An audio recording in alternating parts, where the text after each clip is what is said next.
We have two voices that happen, and there's one voice that tells us you're wrong, you're this, you're that, you're the other, you're really like, you're not worth it. How could you even think to do this?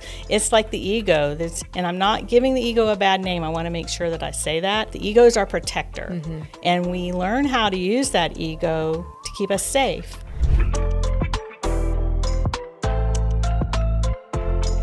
Welcome back to the Beauty and Bliss podcast. I'm Brittany, and today's episode is with my dear friend, partner, wise woman, Carolyn Hillenbrand, who've partnered with me for this big, beautiful building, Blissful Alchemists.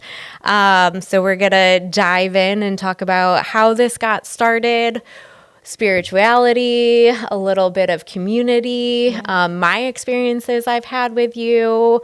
You came into my life in 2019, I do believe that it was. We had so many mutual people that we knew. I heard all about you. It just took a little bit of time for me to come and create a session with you. So yeah, when you're aligned, you're aligned. And that's when it happens. Yeah. And I think that's the most beautiful part of this, everything that we do, because that's what we go back to, is that if we're aligned, and it'll happen if it'll happen. Yes. So, and that's kind of the story that has been started with. So I came for a Reiki session, the very first one. And it was for my birthday. Yes. And I remember wanting to understand Reiki more and energy healing. I was in the wedding industry, still in the wedding industry. And I felt overloaded by people. And that was one of the biggest things. And several of my friends had gone to you for sessions, gone to you for trainings, meditations, and they just directed me right to you. Yes. And I came, and I remember that first experience was powerful and magnificent, but then I didn't come back for a year. Yeah, that's what you do. That's okay. Do you see that a lot too, where people will come and they don't come back for a year? Yeah, I do see that. I see that a lot, and then I see some that become attached and want to come every day, and I'm like, wait a minute, slow down. Let's do your healing the way you need to do it. But yeah, it was, I personally don't remember the session we had because I have to let those things flow out. But I think what you just spoke out is very important for people who work in the service industry to learn how to navigate your energy and to navigate energy. And Reiki is a very powerful way to learn how to do that. So, well, and that you even taught me right away in that session to how to protect myself energetically, how to really understand that we can protect ourselves energetically. And I think that was exactly what I needed to hear in that moment, because and you brought it to me in such a way that I could understand it and wouldn't have been. I had already been on a little bit of a energetic journey for several years with, introduced to it by our friend Casey and different things. But for you to just meet me where I was and knowing that that's kind of. Thank you. I'm so glad. Yeah, but I think that's what you do with everyone. Yeah. You're able to just speak whatever language is necessary in the moment. Yes. Yeah. It's just being, allowing yourself to be aligned and guided and not, I know I don't have all the answers, but I can listen, and then I can listen to the person in front of me, and then I can listen to something else that helps put me in a place to guide that person as to what they need. So okay, so you just said something that I need to ask about then. Okay. When you say that you listen to someone and then you listen to something else, someone else, can you talk about what that means to me, what that means for you, and then also how did that start? Oh my gosh. Well, I think that it started a long time ago for me, and I just didn't, as a kid, you don't talk about it, or you don't have parents that really get it. But for me, it's our higher consciousness. And I'm going to go even deeper to say it is God. It is the guidance of divinity within. And, and it's just tapping into that and learning how to trust it and listen. And it goes through a lot of energetic realms, if you will. So it just lets me kind of be in this place where I'm asking, what do I need for this person? What do I need? What do I need to be here for this person? And it's really hard. It's kind of hard to explain, but just think of everybody has a guide, and that guide is your higher consciousness. And when we tap into that, we are aligned with what needs to happen in our lives. And so that's what I really like to help people learn how to do and learn how to navigate, because that gives you sovereignty. Well, and I think that's such a beautiful thing. You have people that do come into you for sessions, but you also are guiding people to listen on their own and teach them on their own. So I ended up doing Reiki 1 through Masters because I knew that I've had a higher self-consciousness that I've heard from the time that I was very young. And sometimes it's scary. Sometimes it's unknown. Sometimes I felt like I knew things and I didn't know why. And that can be overwhelming at times if you have no one to talk to about it or ask about it. And so like coming to you and being able to do all these Reiki trainings with, and it wasn't just Reiki, it was so much more. But it started to allow myself to trust. And like hear what I was hearing and how to navigate that. Yeah, because we do kind of have two voices that happen.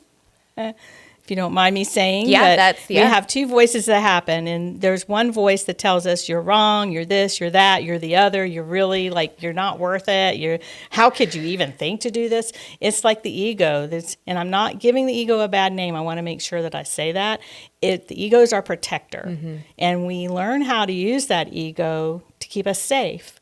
But we learn how to use that ego through societal beliefs, through what we've experienced in life, through all these things that, the ego says, well, we don't want to do that again. Okay. And so once that happens, we are building a story with that. So what I like to say is I've been giving the gift to help people come back, to restore their light, to come back to themselves, to their higher conscious self. That higher conscious self is pure love.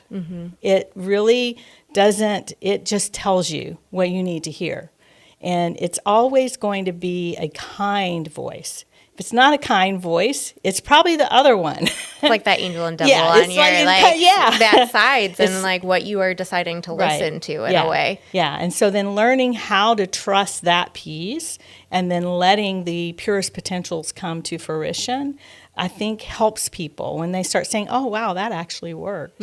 Oh, wow. And I'm not saying blow affirmations, when you're in grief, but I am saying that you have to look at life in a way that everything is happening for you and not against you.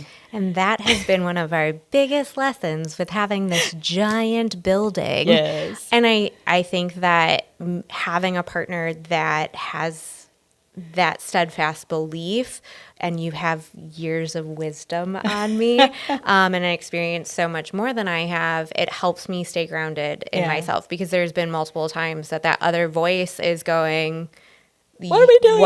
What are we doing? Why are you even doing this? This was a terrible idea.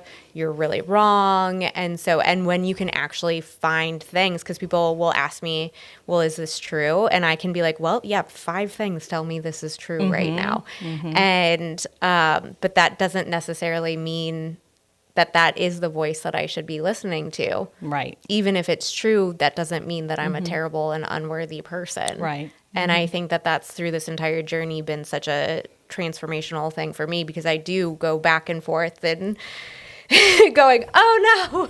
Yeah, I pet you sometimes. Yeah, like, you're fine, you're fine. It's okay. But those are the moments that, like, to go back to and be able to trust that. So how did you get to the point where you could really trust that and understand why that is the voice that you should be listening to? So it was a journey. Yeah. It was a personal journey for me. I've always believed in something different, but always kept it to myself. And would always like, oh, look, that just happened. Yeah, okay. But never really talk about it. But something happened in 2010. My dad passed away with bladder cancer. And my dad lived in California. So I was flying back and forth because I also have another company here that I'm involved in and I was the only person that could do payroll. So I had to go back and forth. It wasn't something I could do online. I had to be physically here to do it. So with all of that, that happened, I was getting a lot of information. I actually was using an oracle deck that I made myself through Ask Your Angels. It's a book that I have that I've privately used for many, many years. And I took that book with me when I found out that my dad was very sick. And that book guided me. Like, I would pull cards each day. What is it that I need to do for my dad? What is it that I need to do for me? And like, it just aligned everything. But when my dad, just before my dad passed away, and actually I met a person that did Reiki. She was a hospice person. She was the main head. Wow. Yeah, like all the synchronicities were crazy. Okay. And I remember one of the last things my dad said to me, and I'm going to try and do this without crying, but he said to me, don't miss your gifts like I did, honey. Make sure that you have so many gifts, and they're not of this world. You have so many gifts. Don't miss out on them. And it's like, they're very powerful. And I mean, it was a very emotional time. He passed away probably the next evening. And then, you have all the things that you do. And then I was finally home. And I remember sitting on my front porch. And these things have happened to me before, but this one was very, very, very extensive. I was sitting on the front porch, and I was thinking about my dad. And I said, oh, gosh, I hope I did everything right for you, Dad. So I was talking to my dad. And I heard him say, you did great, sweet pea, because that's what he called me. He said, you did really great. I really appreciate you. He said, look up. And when I looked up into the sky, the clouds had shaped in a form of him. So he was a cowboy, had a cowboy hat on, boots were booting up like this, And he said again, I love you, and don't miss using your gifts. Go around the house, look at all the stones I gave you, look at, use your pendulum, you do these things. And it was just so powerful. I could not, so I spent the day talking to my dad, and he was in the other world. Yeah. And then I realized, and I'm like, well, I can't find this Reiki person. He says, you'll find her, I promise. And he said her. So then I finally went online, and that's how I found my Reiki master, the very next day. So all these things were aligning for me to be here, but I had to do some of my own personal healing for that. I had to go see her and go have Reiki and go have a person that led me, but then she was so beautiful and okay, it's your turn. And that's what I really liked about her, and that I want to be and depict that same thing. So that's how the journey started, and then I just had these layers of healing that happened through this whole thing. I had in my Reiki classes, I had in my Reiki certifications, I had past life memories, all on my own, and I'd already had those already, so it was getting more and more extensive. And then I did start trusting the higher consciousness. I did start saying, oh, there really is something to this. I need to start talking about it. So I just started in my small circle, my husband, my kids, and things like that. So that's how it grew. And then at some point, I was driving down Ramsey Street, crying, going, okay, what do I do with all this now? Where do I go? I can't just do this from my home. Yeah. And I heard, again, my higher consciousness said, you're here to build the tribe. And so you have to hang your shingle. You have to go somewhere and put it out there. What year was that? Oh, that was 2000. This was fast. He passed in 10. So I believe 2012, I had already formed it was actually called Discover Your Spirit. I formed that, but then in 2012 is when I actually went out and rented a little place here in over in Haymont. Were you afraid when you started doing that? Did you have anxiety? Did it seem like, I'm going to go hang my shingle and tell people that I do intuitive things and I use Reiki and this is the way I coach people through their own healing. yes, that was very scary. I had another level of healing that I really had to meditate and work through. Again, it's the fear of being burned at the stake or ridiculed. Just with people just being, not having open minds about Yes.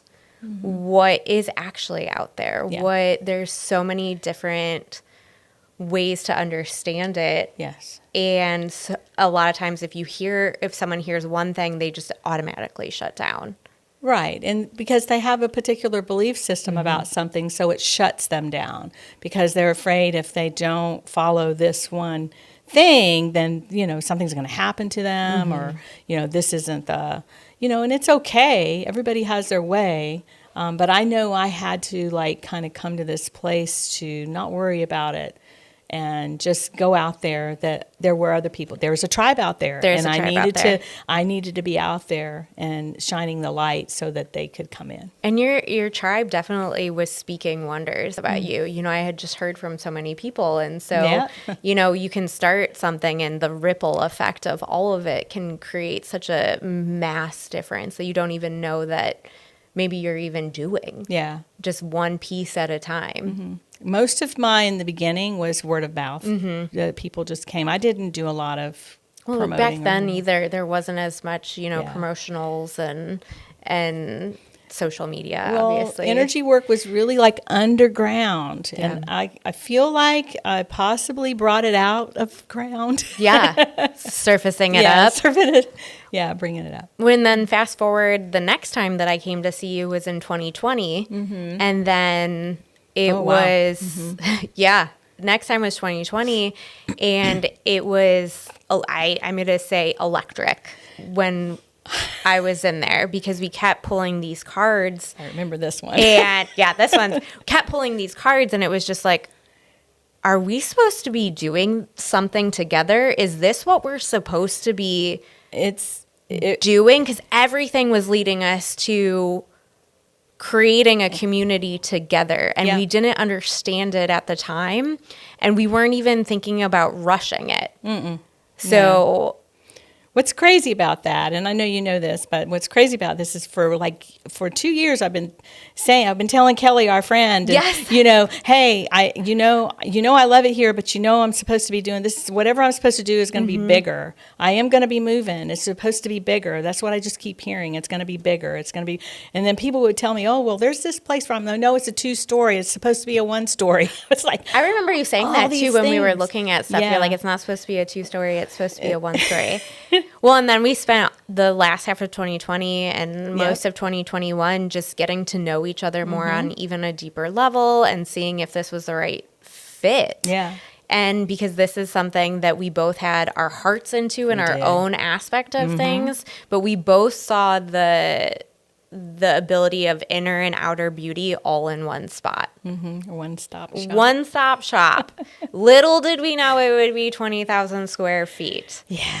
I think that was one of, we both paused and said, and this is where I know and trust often what we're supposed to be doing because we went and saw multiple places. None of them were the right ones. We saw this location. We're actually about to move into potentially another location. My dad was on his way down here to look at another location with us, and we saw this. Yeah, I kept driving. I kept driving going, how are we going to tell everybody about this other place? And where are they going to park? And I knew what this building looked like. I knew what it was. It was an unemployment building. It still had it on the sign, and I was like, and I kept going, I really wish this place was available. I really wish this place was available, not realizing that it really was. And so every day I drove it. Yeah. Every day I would drive trying to figure out how to explain this other place. And one day I saw this poor woman banging on, on the doors going, because she couldn't get in to get what she needed. And I went, it's empty. It's empty. And so that's when you I called me, you. and Haley and I came right down here, looked in the windows like little creeps. Yeah. And Steven across the street with Holmes came over and was like, "Hey, are you looking for an appointment?" I'm like, "No." And I knew who he was. He was down by my other location, you know. I said, "No, I'm actually looking at this building. I'm interested to see." He goes, "Oh, I know who the owner is, or I know who's property manager. I'll give you information." We already talked to this property manager before on another building. And I remember going, if we're not supposed to have this, make it hard. Yes. Make it impossible for us to get into. We were both going, if this isn't it, it's going to be hard. If it is it, it'll be easy. Yeah. And it was really easy for us. Like, we got everything kind of what we were wanting and asking for, because we weren't going to bend on some of the things. And so we got right in and got those keys in October of 2021. Yeah, I think in like 2 weeks we had the keys. Yeah, it was. And then the journey really started. And then it did end up getting a little bit challenging. Yes. And the build out process I thought was going to be one of the most challenging parts, and it also was not. Just building a community in general has been. Yes. It's been interesting. It's been interesting. Yeah. And wanting our hearts to be able to be open and shining, but birthing something is messy. Sometimes. And we had to really think about, not think. We had to think about not thinking, to me, a lot of times. Don't think, overthink. And don't, just let it flow.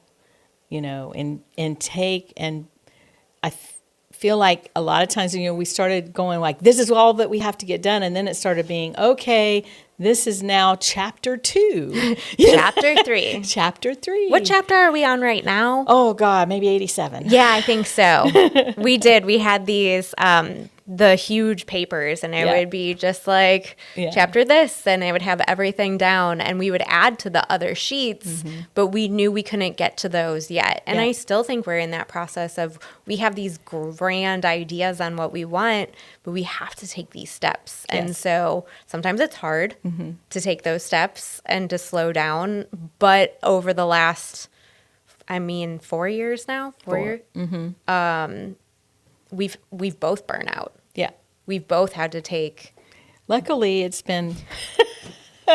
We take turns on our burnouts. We take turns on our burnouts, and getting to the point where we just trust the fact of any time that we need. And I think that's been a blessing. I think that it has been an eye-opening experience for both of us to create this, and what it takes mentally, physically, and emotionally. Yes. And how far you can get away from your beliefs too. Was there at any time where you really were questioning? Sure, there were. I don't I don't recall what they were, but more so kind of God, did we bite off more than we could chew? Forming a community and also a partnership is, it's like a marriage to me. It's we tease our husbands all the time. Yeah, me and Brittany, we dated for a year. We dated and now we're in a marriage. Yeah, yeah. And so in just learning how to trust each other, I think it has been one of the things that we really worked through. Yes. And now we trust each other immensely. Also, if I don't know, you share a little bit as what you think that. So I think too, we have totally different, I guess, visions, but the same one. And so those are some of the things that we've had to come and be these are things that I'm really good at, and these are things that you're really good at. And for the first couple of years, I felt like we both were trying to be good at everything. All of it. And that's where we both were going, well, I'm not that person. And you're going, I'm not that person. Yeah. And there was this, okay, well, how do we do this then?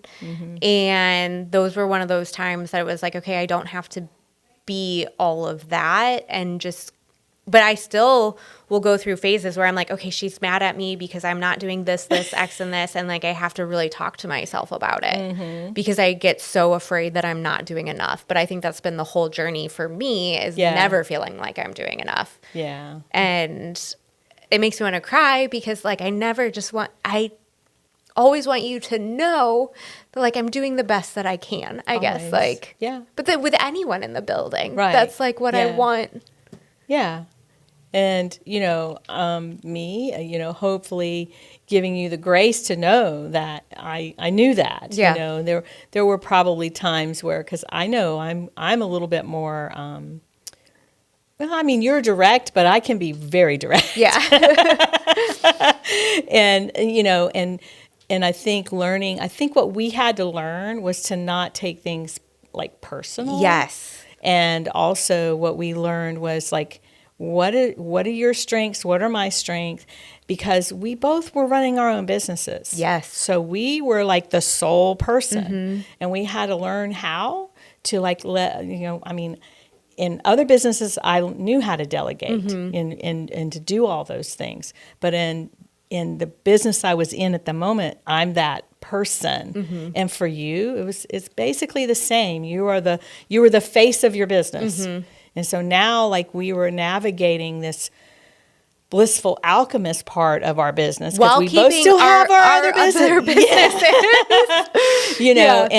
And creating Blissful Alchemist as this community that these two businesses are pulled into, and then navigating, alchemizing. This word is so important. Yeah.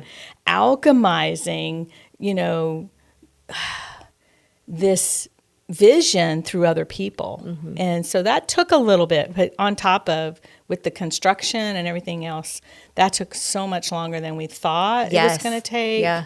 And then also getting everybody on board with our vision and really understanding our vision. I think we understood some of our vision together, but there could have been pieces that we didn't. And so we had to work through those pieces. We really did. And I think that this year feels like the start. It's so weird, but this year feels like the beginning. I'm excited. And it feels like we're on a track that like is just expansion right now. Yeah. And that's exciting. And I know that there's also going to be times where we're going, what is going on? But we have amazing people in place. We have great people in our community that are building this, that are sharing, that are great support systems. Part of our community in some way. What I think is really cool is today is the first day. It's Happy New Year. You're a Chinese fire horse. It is. And here we are talking about this right here. Like, it's crazy. It is crazy. And I think that was one of the purposes of filming this on this day, because it is like a new beginning. We are literally going into a fast forward moment. Yes. And we're ready now. And we've released a lot of things personally. We have. And we've released a lot of things, like as far as emotional, like our own healing, and then also releasing to other people, like trusting. Trust. Really trusting them. It's been so good, and I'm excited about where everything is going. Yes. It's really phenomenal. But let's get back to a couple. It's been a great journey. And here we go. But yeah, tell me more about some of the other things that you're doing over at Saha, and wanting people to know what we can do as an individual. So what can we do as an individual through Saha? Is that the question? Yeah, so what are you... Okay. So, I mean, the biggest journey or mission that I feel like I have for people is to restore their light, meet them where they're at, and help them to understand there's so much more than this physical body that they tend to, it is our temple. We do need to take care of it. But sometimes we don't take care of it. We use it, and learning how to listen to that body, and learning how to, navigate not just this physical body, but also our subtle body and our spirit body. We are all those things. And sometimes we forget that because tangible things are so much easier to understand, right? And the untangible is a little bit harder to understand. So our emotions sometimes are actually untangible. They're not like you feel them. You don't really, you feel them inside energetically, but you can't feel them. Yeah. you know. And then of course the spirit body, you know, you can't also, which your spirit body is connected to that higher conscious state. You know, and learning how to navigate that so that you feel whole, because most people don't feel whole. This is where shame comes in, where guilt comes in, like all of those things. If we really align ourselves, then and heal whatever is triggering us to react in different ways because we feel insufficient or anything, like, or just we feel like we have to fight for something all the time. Like energetically, if you feel like you have to fight for everything you ever do, then you're just creating that same cycle every time you walk out the door every day. So for Saha, what we, you know, really what my mission is to teach people how to chill out, relax, meditate, breathe, learn your own energy system. Well, even today I got here and I didn't have my makeup done or anything like that. And I was fast forward going so fast. And then all of a sudden I took a deep breath and I said, slow down. Why are we going so fast right now? And it was just like a way that, you know, your teachings and being able to be a part have taught me how to just be like, take a deep breath. Breathe. Slow down. Like, why are you going so fast? It's okay to go at the pace that makes you feel safe. What's this urgency about? What's this urgency? And I've had to work on that urgency because I feel like I'm always urgent. But like, you know, that's something that listening to that subtle body going, oh, wait, what is happening to me right now? And how can I settle it? Yeah. And just, I mean, I think that's, you know, the vision and mission for Saha is to help people find peace. You know, that's why I like to say I'm a peace of mind coach, if you will, or, you know, everybody understands the word coach. So just coaching you to learn how to, like, just breathe and, like, almost also be okay with yourself. You do need to be okay with your feelings. And it's also important to move out of those feelings. And I think it's also very important to say, I am experiencing this feeling, versus a lot of times we try to own it, you know. Well, and I think our words are so powerful. And so what we're saying makes a huge difference. And I know that has been the Heal Your Life coaching that you've done. And I have the book. I did that class with you, and being able to really understand how powerful my words are and what I'm saying and the affirmations that are using really do change our state of being. And so that's just been a powerful gift that you do tell people and you do explain that. Yeah, so in Heal Your Life, it's really about connecting with the inner child, seeing what you're basically what you've been taught in this lifetime, that kind of keeps you from your purest potentiality, from your growth, if you will, or just different things. You could ask a question. I could ask you a question right now that says, okay, what did you learn about working, Brittany? You have to work really, really hard. Right.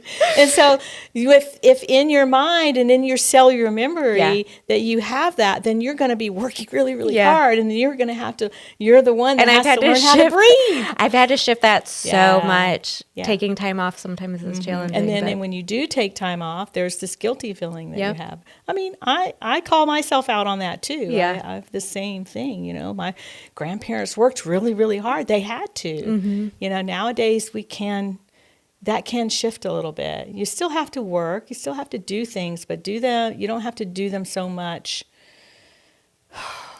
out of responsibility. Like, I think that's like our ancestors, our grandparents felt very responsible for, you know, making sure they had food on the table. today it really is different. I know that for some people it's not, but overall it is a different time. But our energy is still in that time sometimes. And so then that's what we're creating in our life. Yes, there are unfortunate circumstances and things that happen. I'm not naive to say there aren't, but we really can. If we navigate our belief system, it actually helps bring things forward for us. That's a whole other deeper level. Well, I don't even think we would be here in this giant building if I hadn't, we both haven't sat down and understood our belief systems and what's possible. And especially when having a shared vision and how powerful it is to sit there and visualize and understand that like you are a creator in your own sense. And that is something that we both have been such a part of. Yeah. And understanding that when you journal and do those kind of things, like great change can happen. And co-creation is real, and that's alchemy. Like if you look at this building, just that example of what it looked like before and what it looks like now, you're like, how did that even happen? Yes, it happened with some work. Yeah. But also there was a vision there that helped it come to fruition and co-create in the co-creation of what we both were feeling that this community, this town, this city, this county needed. Because we get asked all the time, like, why Fayetteville, North Carolina? Why are we doing it here? There's a reason. We're supposed to be here. We're supposed to be. I call that something. I call that we are implants. Yeah. So we were planted here to help raise energetic vibration of this area, to bring in more of this energy for understanding of who we are and who we came here to be. So that's why I call us like we were planted here. I agree. Yeah. I mean, you're not from here. I am not from here. I'm not from here. Yeah. And we just come together and see and it's beautiful when we hear people walk into this door and they say, oh my gosh, the energy in here, not being energetic people, not having that language, but coming in here and be like, wow, this makes me feel so good. Yeah. And it's because of the co-creation and what we wanted people to feel like when they stepped inside this door. I think that that's always been a piece of what we believe is that when people walk in this door, we want them to forget a little bit about what's going on and really focus on themselves right here. And being able to pull from their own joy and happiness and finding... Yeah, and learning how to find that. Yep. Learning to know that it is your birthright. Joy is your birthright. We forget all the time. And when we learn how to be in that joyful state, we have a much open heart. Even when things are rough and tough, we still can have that open heart, that open conscious heart to say there's another way, there's a better way, and I can do this through love. And I think that that's what what we're here, and when people walk in the door, they can feel that energy. So. And that's one of the best things. Yeah. Another one of the services, I guess service would be what you call it, but that I've gotten to experience with you is a past life regression. Yes. And I'll have you explain what that is, and then I'll explain kind of what I experienced and took away from it. Okay. So I do several different types, but I think the one that we did was through what is called quantum healing hypnosis technique. And it was a particular meditation because I think you said we did it when we were at the beach house together, and I did it as a group. A group, yep. Okay, so, and what that is it's just me taking a written, or I actually do it out of my head too, but for you I use this crystalline from Dolores Cannon meditation, and basically it's just taking you into a state of your consciousness so that you can tap into information that could be valuable for you in this lifetime to heal something within you, okay? So that you can be in this lifetime without the fear, without, these things that keep us kind of stuck in a fear-based state. And when I talk about past lives, I'm talking about like that I believe we have been here each many times before. I've believed this really oddly enough since I was like 10, okay? And I've had a lot of personal experiences or memories about things, and I was just guided to help other people have that experience, because not everybody really has them, so they need a little guidance to help them. Eventually they do. Eventually if they get this, and they have a profound experience with it, then they start calling me and say, hey, I just had this dream. And that I feel happened to me. Okay. Yeah. All right. So, each person's different, and the higher consciousness knows what you need to see or hear. It knows what you need to heal.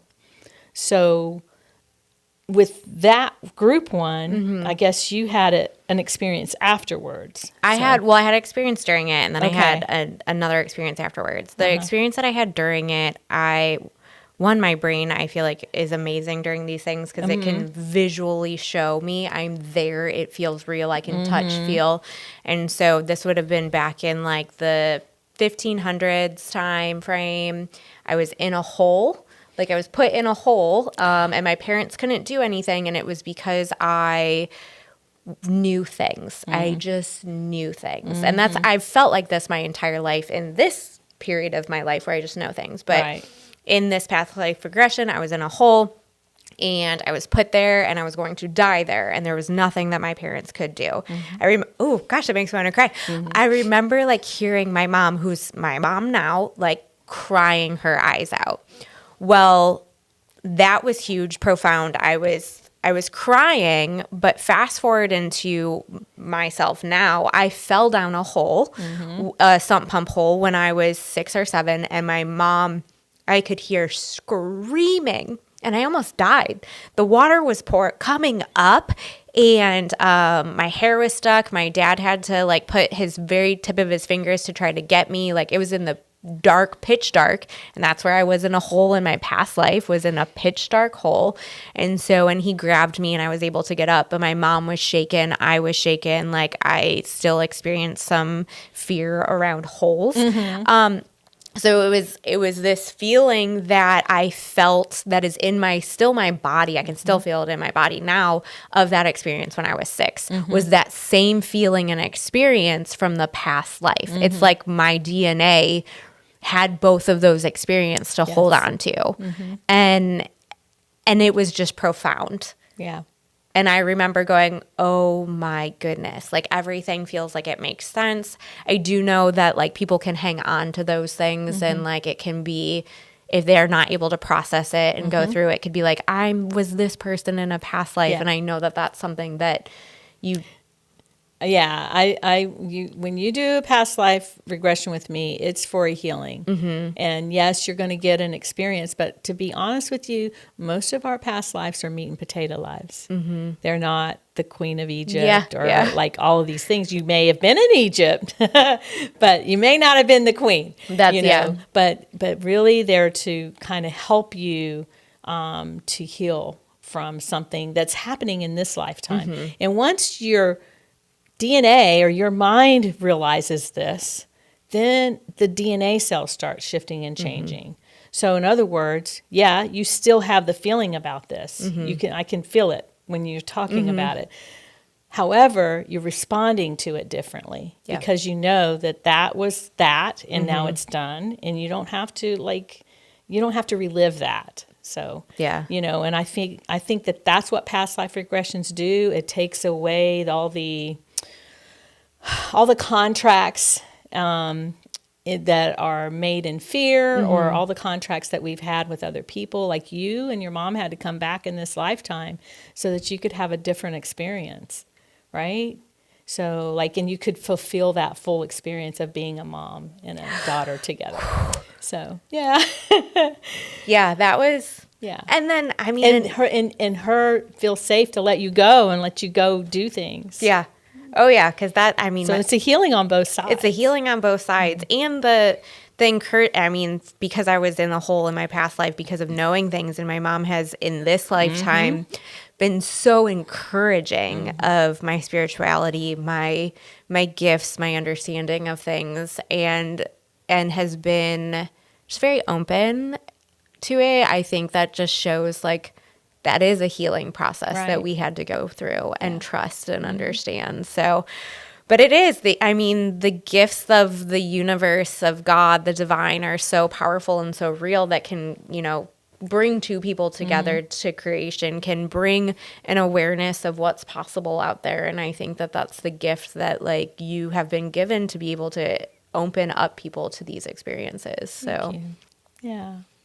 I'm really glad to have you as a partner. I'm really glad to have you as a partner, and I'm excited to see where the next 5, 10 years, 20 years go. Like, we just don't know. We're here for the ride. Every single day I might is be different. sitting in a chair when I'm 90 years old going, hey, what's happening? Hanging out with us. And it's just, I think that's one of the best part of this community. And I sent you and Ruby and Barbara a text the other day. Yeah, it was nice. Of having women, that have generations of experience, so that I can learn and be a part of. And I that's what the beautiful blessing has been this entire time. And I know will be continuousing on.